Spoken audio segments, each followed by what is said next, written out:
Je pense qu'il n'est jamais arrivé aux États-Unis qu'un membre du Congrès des États-Unis épouse son propre frère. Ses proches somaliens ont dit « Et si jamais ils s'aimaient ?» Je suis sûr qu'ils s'aimaient, mais d'un amour étrange. La Maison-Blanche a publié des documents concernant Ilhan Omar, affirmant qu'elle avait épousé son frère et qu'elle devait être expulsée. Pour fraude à l'immigration, la citoyenneté est retirée et l'expulsion prononcée. Tom Homan a indiqué que le gouvernement fédéral enquête actuellement et que les documents sont suffisants. Stricts. La question, bien sûr, est de savoir s'ils ont des enfants ensemble, c'est-à-dire, oui, nés dans ce mariage légal, ou bien s'il s'agissait simplement d'une astuce purement migratoire. Une tromperie que des Somaliens intelligents auraient donc réalisée avec des Américains naïfs. Des Somaliens intelligents qui, ni dans leur pays, ni aux États-Unis, n'ont réussi à construire quoi que ce soit à part du vol, de la fraude et, bien sûr, des falsifications. C'est pour ça qu'ils sont intelligents. Et la société la plus développée au monde, les États-Unis, est bien sûr stupide. Quand je dis la plus développée. Je suis prêt à le confirmer avec des chiffres. Quel pays a produit plus de richesses en tout et par habitant que n'importe où et n'importe quand dans l'histoire de notre civilisation? Évidemment, la réponse sera les États-Unis. Personne, absolument personne, ne s'en est même approché. Personne ne l'a fait. Mesdames et messieurs, la Maison-Blanche a cité une nouvelle enquête du Free Beacon. Oui, Ilhan Omar a épousé son frère. Voyons cela. Oui, Ilhan Omar a épousé son frère. Nous avons lu toute cette révélation et ce à quoi elle est liée en utilisant des personnes qui connaissent la famille d'Ilhan Omar, qui connaissent tous les liens familiaux, qui comprennent la dynamique intertribale ici et qui savent exactement quoi faire avec Ilhan Omar. Quand elle a quitté son premier mari pour épouser Ahmed Nour Saïd Elmi, cet homme est le frère d'Ilhan Omar. Et selon les tests acides désoxyribonucléiques, elle a effectivement commis une fraude à l'immigration pour le faire entrer en Amérique. Jusqu'à ce qu'il y ait une confirmation acide désoxyribonucléique, tout cela n'était que des soupçons. Donc très proche de la vérité, mais des soupçons. Maintenant, si un test a été fait, et apparemment, comme on nous le dit, il a été fait et il a correspondu, c'est une vérité prouvée. Pourquoi donc ? Ilhan Omar a divorcé de son premier mari et a épousé son propre frère. Selon la documentation officielle de l'État du Minnesota, c'est très curieux qu'ils se soient mariés selon le rite chrétien. N'est-ce pas étonnant pour ces musulmans extrêmement religieux? Leur mariage selon le rite chrétien. Deux musulmans se sont unis par un mariage chrétien, parce que, selon leur foi, ce n'est pas un mariage s'il n'est pas musulman. Et voilà la réponse à ma question. Oh. D'ailleurs, pendant qu'elle était mariée avec le frère, elle a eu un enfant de son premier mari, parce qu'ils n'ont jamais divorcé. Bon, d'accord, et maintenant? Le tsar de la frontière, Tom Homan, est avec nous. Nous parlerons du Minnesota et d'autres sujets. Heureux de vous revoir à l'antenne. Trump a mentionné un article du Daily Mail de 2020 selon lequel Ilhan Omar aurait épousé son frère pour entrer dans le pays. C'était la semaine dernière, écoutez. Regardez leur nation, à quel point elle est mauvaise. Ce n'est même pas une nation, juste des gens qui errent et s'entretuent. Ils ont pris des milliards et des milliards de dollars. Ils ont une représentante, Ilhan Omar, qui, dit-on, a épousé son frère. C'est une fraude. On appelle ça une escroquerie. C'est une histoire qui n'a jamais été démentie, même après 5 ans. C'est clairement un motif d'expulsion. Y a-t-il une enquête à ce sujet? Vous savez, l'autre jour, un spécialiste de la fraude m'en a parlé. Je lui ai demandé qui avait vérifié l'affaire et il m'a dit qu'il s'agissait d'une fraude à l'immigration. La prescription est devenue un problème il y a 4 ans quand cela a été évoqué. Qui était président et dirigeait le ministère de la Justice? Je sors les enregistrements et dossiers, puis nous regardons. Mais cet enquêteur sur la fraude, que je connais personnellement, est l'un des meilleurs à Homeland Security Investigations, au service des enquêtes de la sécurité intérieure. Il a dit qu'il n'y avait aucun doute. Il a examiné l'affaire. Donc je m'occupe de ça cette semaine et on verra. C'est tout simplement incroyable. Tu vois ce que je veux dire? Selon la secrétaire Kristi Noem du ministère de la Sécurité intérieure, près de 50% des visas dans cette communauté sont frauduleux, ce qui signifie que la moitié des réfugiés somaliens sont ici illégalement. Qu'est-ce qui va se passer? Est-ce qu'il va vraiment se passer quelque chose? Est-ce qu'on va retirer les visas aux gens, les expulser? Ça, on le verra. Absolument. Je veux dire, ces jours sont révolus. Dieu merci, le président Trump est à la Maison-Blanche. Nous allons tous les examiner, je veux dire. Nous allons examiner ceux qui sont ici illégalement, bien sûr. Nous allons examiner ceux qui sont ici avec un visa ou dans le cadre d'un processus d'immigration, qui sont des criminels. Nous allons examiner les menaces à la sécurité nationale, mais ceux passés par un processus non vérifié sans fournir de documents. Qui a échappé aux procédures laxistes? Biden, pour la délivrance de visas, qu'ils soient temporaires, étudiants, visiteurs ou tout autre type de visa, nous couvrons tout le spectre. Comme je vous l'ai déjà dit, dans le Minnesota, 150 000 Somaliens, dont 50%, sont entrés aux États-Unis par des moyens frauduleux. En réalité, il y a presque 250 000 Somaliens aux États-Unis. Eh bien, cela signifie qu'il faut expulser 125 000 d'entre eux.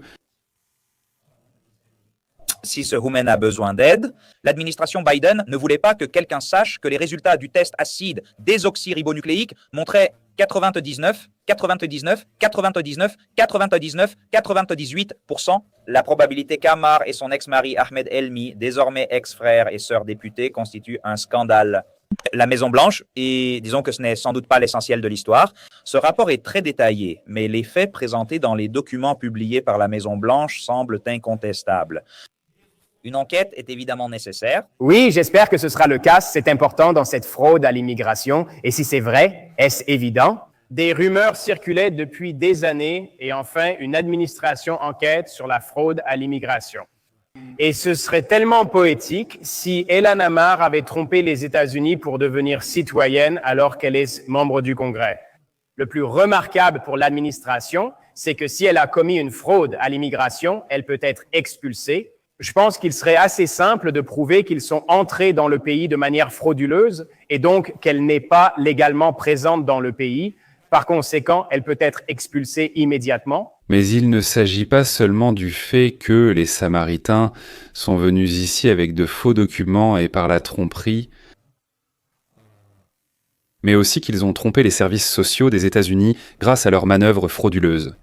Il s'agit aussi de savoir où allait l'argent volé à nous tous, et volé par des gens qui sont venus ici par la tromperie.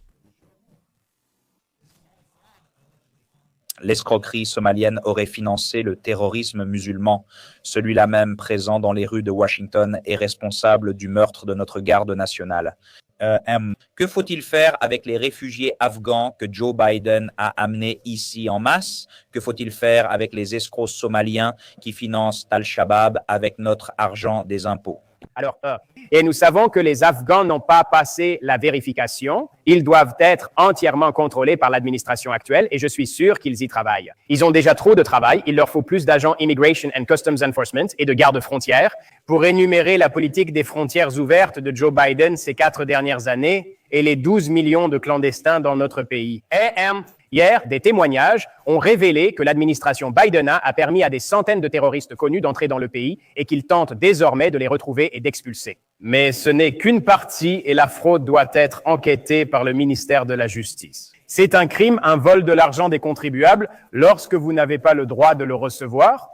Je pense que ceux qui ont trompé les États-Unis en volant l'argent des contribuables par des programmes gouvernementaux doivent être poursuivis pénalement. Je pense aussi que les dirigeants de cet État, comme Waltz, qui savaient ou auraient dû savoir, doivent être tenus responsables. Vous comprenez que l'administration Biden a fait tellement de choses et dans tant d'endroits qu'il n'y a tout simplement pas assez d'enquêteurs pour examiner tout ce qu'ils ont fait là-bas.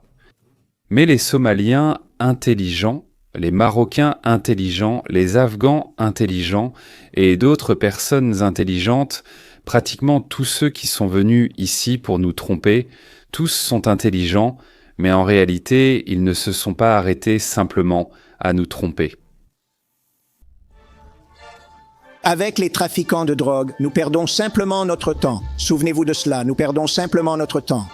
Et cette sévérité inclut la peine de mort. 12 kilos de fentanyl cachés dans un coffre-fort d'hôpital étaient contrôlés par une femme de confiance chargée de protéger malades et personnes âgées, alors que des patients disparaissaient derrière sa porte. Ce n'était pas une cachette, mais un cabinet médical transformé en lieu de récolte. Ce n'était pas une menace extérieure, mais un meurtre, un vol d'organes et une trahison médicale. Si vous voulez voir la profondeur de ce réseau, nous allons plus loin. Les pires personnes sur Terre et les drogues illégales ont dévasté les communautés américaines, créant le plus grand problème d'ordre public de l'histoire de notre pays. Et j'espère elle restera la plus grande. 4h20 du matin, Columbus, Ohio. Le parking de l'hôpital privé était calme, éclairé par quelques lumières, jusqu'à ce que le silence soit rompu. Les agents du FBI et de la Drug Enforcement Administration ont fait irruption. Leurs voix, bottes et talkies-walkies résonnaient, transformant soudain ce lieu de guérison en un endroit hostile. Les agents sont montés au 2e étage, le bureau du directeur verrouillé, un marteau en acier brisait la porte. À l'intérieur, tout semblait ordinaire. Des photos de famille, des fleurs, un bureau propre, mais derrière cette apparence paisible se cachait quelque chose de sombre. Un lourd coffre-fort, des outils tranchants perçaient l'épais métal. Quand il s'est ouvert, l'air a changé. À l'intérieur, il y avait 12 kilos de fentanyl, des briques scellées comme des liasses d'argent, un pistolet, un téléphone verrouillé. Peu après, la directrice Amina Hassan, 48 ans menottée, sa blouse blanche pendante, était observée en silence par les infirmières. 9 ans de confiance détruits en une matinée. Ils installent aussi, à l'exemple des Palestiniens, leur laboratoire de production de drogue dans de grands hôpitaux, des cliniques, des maisons de retraite, des écoles, des crèches. Et ils font aussi le trafic d'organes de ceux qui leur sont confiés. Pendant des années, l'hôpital était calme, patient, infirmières dans les couloirs propres, familles confiantes au sourire. Nul n'aurait soupçonné qu'une opération criminelle se déroulait derrière ses portes. Aucun signe de banditisme ni de dealer, tout paraissait professionnel. Chaque semaine, du fentanyl et de l'héroïne entraient à l'hôpital comme médicaments. Le personnel n'employait jamais drogue, préférant médicaments spéciaux pour maigrir. De petits flacons blancs passés de pièce en pièce étaient remis à des patients qui ne se doutèrent de rien, chacun contenant assez de fentanyl pour anéantir des quartiers entiers. Les rapports financiers ont révélé la vérité. L'hôpital avait commandé 10 fois plus de fournitures que nécessaire. Les livraisons de minuit arrivaient avec des étiquettes parfaites, des gants stériles, des blouses chirurgicales, du matériel de laboratoire, mais à l'intérieur se trouvaient des briques de fentanyl pur. Les parents venaient soigner leurs enfants, les personnes âgées donnaient à leur sang, et tous confiaient à leur vie à l'hôpital. Parallèlement, une autre activité criminelle se développait discrètement dans le bâtiment, dissimulée derrière tablettes, badges et sourires polis. Amina Hassan ne pratiquait pas la médecine, elle gérait le trafic de drogue. Vous pensez qu'il n'y avait qu'un seul hôpital et une seule maison de retraite comme ça dans toute l'Amérique, ou bien il y en avait 3 de plus.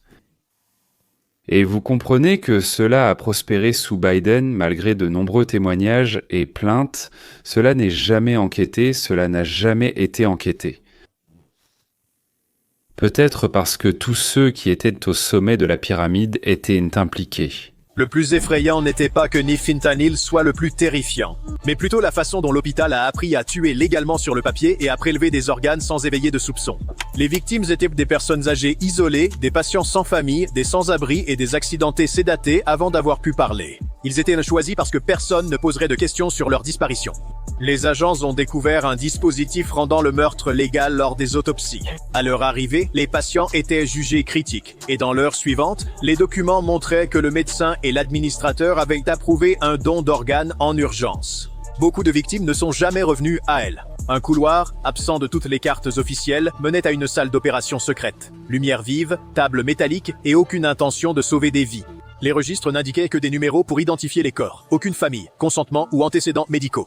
L'examen de ces dossiers par les analystes a stupéfié tous. 315 opérations en 9 ans. Beaucoup sans enregistrement du décès ni de l'inhumation, les causes du décès étaient floues. Aucun mot sur le prélèvement d'organes. Les organes prélevés étaient transportés dans des conteneurs réfrigérés portant l'inscription « Matériel de donneur d'urgence », se mélangeant aux cargaisons médicales. Pendant le retour de l'argent via le cartel Sijanji Sinala, l'hôpital a intégré un réseau international de traite humaine. C'est l'Amérique du 21e siècle, ce n'est pas Zunlandi, ni Mongolie, c'est l'État d'Ohio aux États-Unis, qui a laissé entrer ici des sauvages, des barbares, des bandits. Ils les ont accueillis chez eux, ont payé leur adaptation difficile. Et ils étaient attendris que ces malheureux, incapables de vivre dans la société occidentale et trouver du travail, aient appris l'anglais. Ils conduisent des voitures et ne mangent pas avec les mains.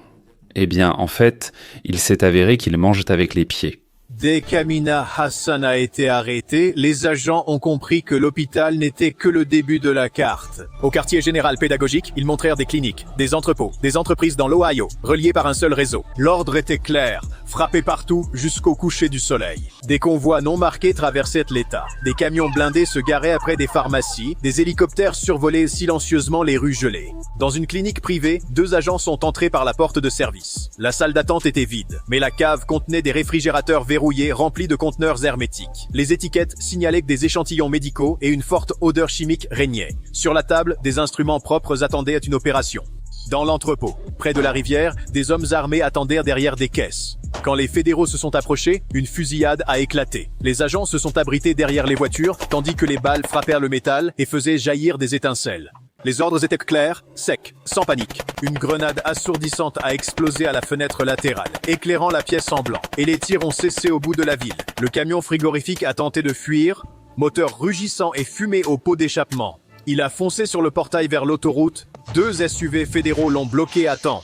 Les pneus ont crissé, le camion a dérapé et s'est arrêté.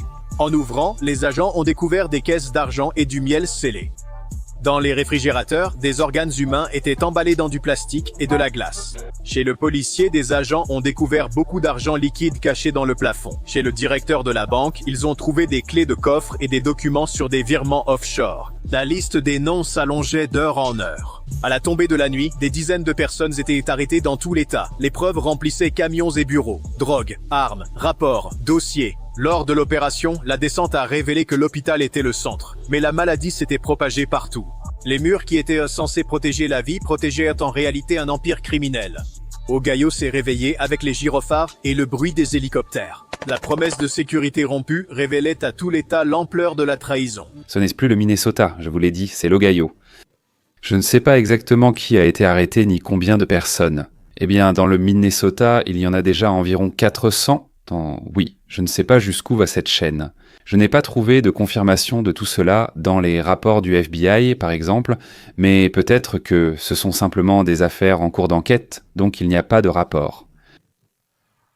Mais le fait est que ceux qui sont venus ici se sont installés très proches les uns des autres. Ils sont arrivés en groupe et se sont installés en groupe. Ils s'assimilent moins bien et ils participent aussi à un nombre beaucoup plus important de crimes que ceux qui, disons, se sont retrouvés seuls parmi les Américains, parmi les anglophones et qui vivent là selon les lois américaines. L'épidémie nous a atteints. Je dirais qu'elle est probablement venue d'Europe, mais chez nous, elle en est presque à l'état embryonnaire, alors qu'en Europe, elle fleurit déjà de façon éclatante. Et beaucoup disent pendant que le point de non-retour sera bientôt franchi. Chaque administration, au cours de sa première ou deuxième année, réalise un examen stratégique qui définit les objectifs économiques, diplomatiques, politiques et militaires des États-Unis en matière de politique étrangère. Notre document vient tout juste de sortir.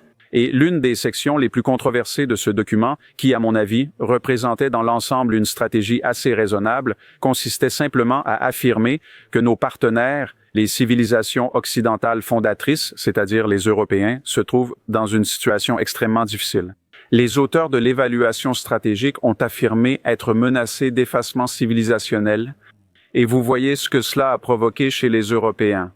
Rien n'humilie et n'énerve autant un Européen que nous, les Américains arrivistes, dont nos fondateurs sont venus d'Europe, et beaucoup d'entre nous aussi, qui venons faire la leçon aux Européens sur ce qu'ils font de travers. Donc, ils sont très en colère contre nous, mais pourquoi sont-ils en colère contre nous? L'évaluation a révélé pourquoi l'Europe rencontre des difficultés. Ce sont des propositions écologistes radicales. Leur nouveau pacte vert est bien plus néfaste que le nôtre. Ils ont d'énormes réserves de gaz en mer du Nord et de pétrole. Ils ont du gaz naturel en France et ailleurs.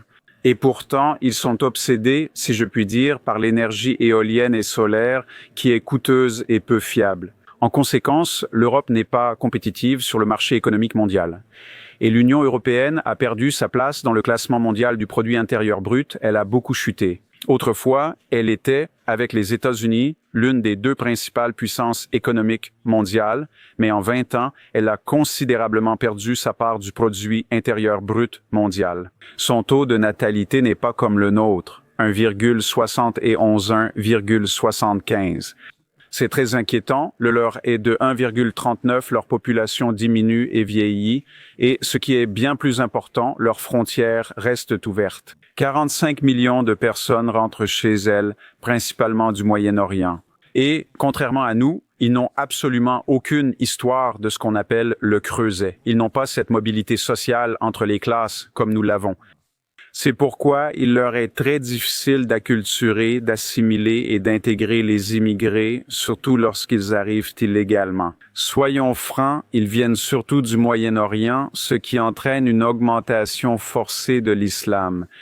45 millions de musulmans. 45 millions de musulmans sont venus en Europe parce que la vie y est meilleure que dans leur pays d'origine, d'où ils sont arrivés.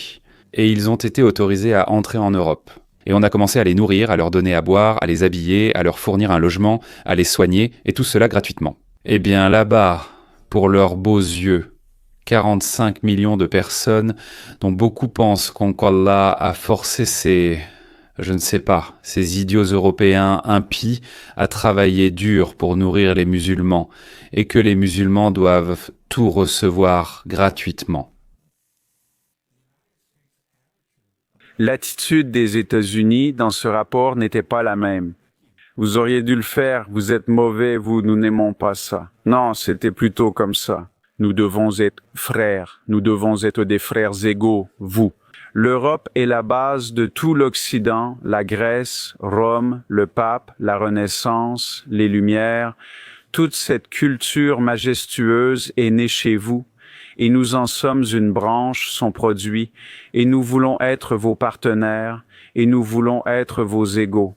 S'il vous plaît, pourriez-vous envisager de mettre fin à la censure, d'ouvrir le débat et peut-être de revoir votre politique énergétique, militaire et migratoire, ainsi que vos problèmes? Et revenir dans le jeu avec nous sur un pied d'égalité? Ils ont été très, très en colère à cause de cela, mais voici ce qui nous met en colère dans leur colère. L'Europe, c'est un peu comme le fameux Valet borgne, la carte où l'on ne voit qu'un seul œil et qu'on retourne. Peut-être qu'il y a quelque chose de totalement différent de l'autre côté. Ce que je veux dire, dans l'Alliance, il y a 32 pays de l'OTAN en dehors des États-Unis et du Canada. 30 d'entre eux se trouvent en Europe, dont 27 sont membres de l'Union européenne et membres européens de l'OTAN. Voilà comment ils sont presque identiques. Le même pays, dans l'écrasante majorité des cas, dans 90% des cas, fait partie de l'Union européenne et de l'OTAN. Mais voici la métaphore du Valet borgne. Les membres de l'OTAN disent « Oui, nous voulons nous préparer à une confrontation avec la Russie. Oui, nous avons investi 2% du produit intérieur brut dans les dépenses militaires. Oui, nous voulons atteindre 5%. Oui, nous voulons que les États-Unis soient notre leader à tout prix. Nous dépensons 16 à 18% de notre budget. Nous voulons nous intégrer davantage avec vous et nous sommes tellement heureux que vous soyez de nouveau avec nous. » Et Donald Trump va pas retourner la carte. En ce moment, nous disons que ces mêmes personnes ne parlent pas en tant que membres de l'OTAN, ayant désespérément besoin d'aide militaire de la plus grande puissance militaire de l'histoire de la civilisation. Ils parlent en tant que mondialistes et utopistes. Union européenne. Ne nous apprenez pas, nous pouvons censurer X, nous pouvons censurer Facebook, nous n'avons pas de premier amendement, nous n'acceptons pas la liberté d'expression illimitée comme chez vous. Nous n'avons pas de deuxième amendement comme votre fougue de cow-boy là-bas. D'ailleurs, nous sommes bien plus avancés que vous en matière de diversité, d'égalité et d'inclusion. Et comme l'a dit un jour Madame Merkel, chancelière d'Allemagne, oui, nous pouvons le faire. Nous pouvons intégrer des millions de personnes du monde islamique dans notre culture. Inutile de nous donner des leçons là-dessus. Et oui, nous allons nous réarmer à notre manière. Quant à notre politique étrangère, nous ne vous comprenons pas. Nous pensons qu'Israël est une puissance coloniale de peuplement, ce qui n'est en réalité pas le cas.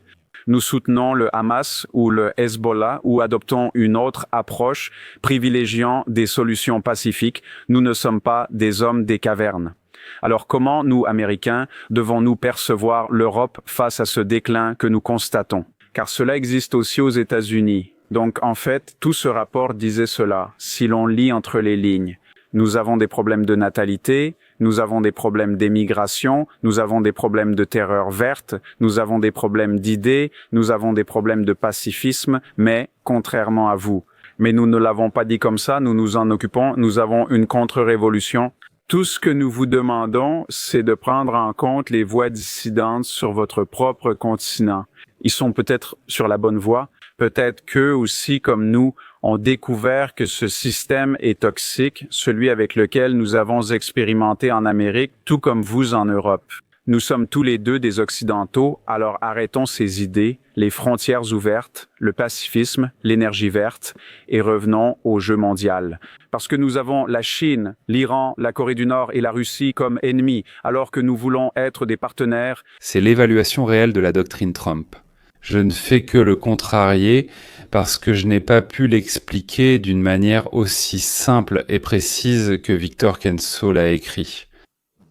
C'est exactement la même chose, mais je vous l'ai montré exprès, et je souscris à chaque mot qu'il a dit. Et maintenant, revenons au début de notre histoire. Ilhan Omar, 80 000 Somaliens qui se sont installés dans une seule ville et qui votent sur ordre. Je ne sais pas qui est sur leur chef là-bas, peut-être le chef de la tribu, peut-être quelqu'un d'autre. En se retrouvant ensemble dans une seule circonscription électorale, ils sont devenus une force, ont réussi à envoyer leurs représentantes au Congrès, à voler 8 milliards, à soudoyer ou intimider le maire, le gouverneur, le procureur général de l'État. Envoyer de l'argent volé aux Américains à un groupe terroriste qui combat qui? Les Américains. Les Américains n'aiment pas ça, beaucoup d'autres citoyens des États-Unis non plus, et ils ne veulent plus faire le bien pour le monde entier. Ensuite, les Européens nous méprisent et nous détestent, ou les Ukrainiens nous accusent d'être avares et cupides, ou les Somaliens nous prennent pour des idiots à cause de nos actions. D'ailleurs, c'est bien fait pour nous, oui, mais c'est tout. Point final, nous ne pouvons plus aider et essuyer les larmes de tout le monde. Il est temps pour l'Amérique de s'isoler du reste du monde, avec soi-même et son propre jardin. Et chaque jour, chaque heure. Je me convainc de plus en plus que le salut du noyé, comme on m'a expliqué à Odessa, pays Ukraine, le salut du noyé est l'affaire du noyé lui-même.